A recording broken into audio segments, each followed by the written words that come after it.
स्फुरत्सहस्रारशिखातितीव्रं सुदर्शनं भास्करकोटितुल्यं सुरद्विषां प्राणविनाशि विष्णोः चक्रं सदाहं शरणं प्रपद्ये।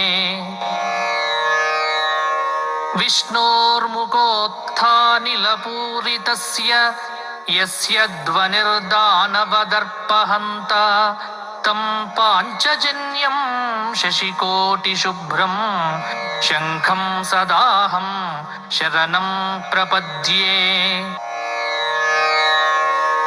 हिरण्मयीं मेरुसमानसारां कौमोदकीं दैत्यकुलैकहन्त्रीं वैकुण्ठवामाग्रकराभिमृष्टां गदां सदाहं शरणं प्रपद्ये।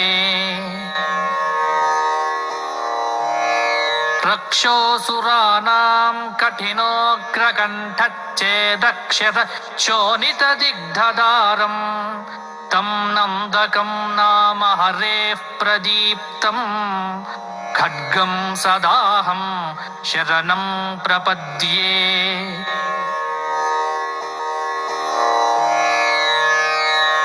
यज्ञानिनादश्रवणात्सुराणां चेतांसि निर्मुक्त भयानि सद्यः भवन्ति दैत्याशनिबाणवर्षी शाङ्गं सदाहं शरणं प्रपद्ये। इमं हरेः पञ्चमहायुधानां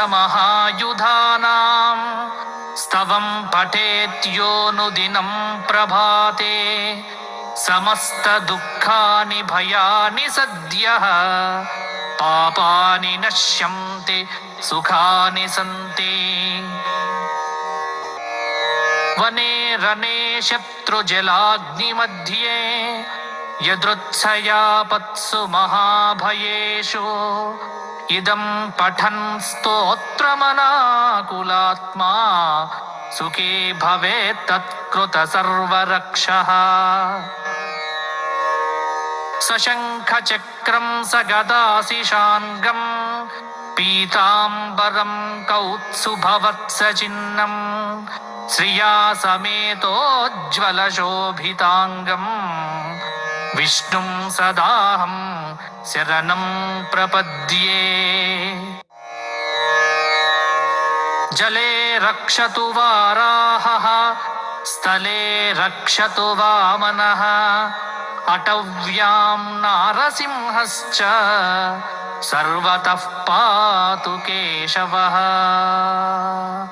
इति श्री परमहंस परिव्राजकाचार्य श्रीमच्छङ्कराचार्य विरचितं पञ्चायुधस्तोत्रं सम्पूर्णम्।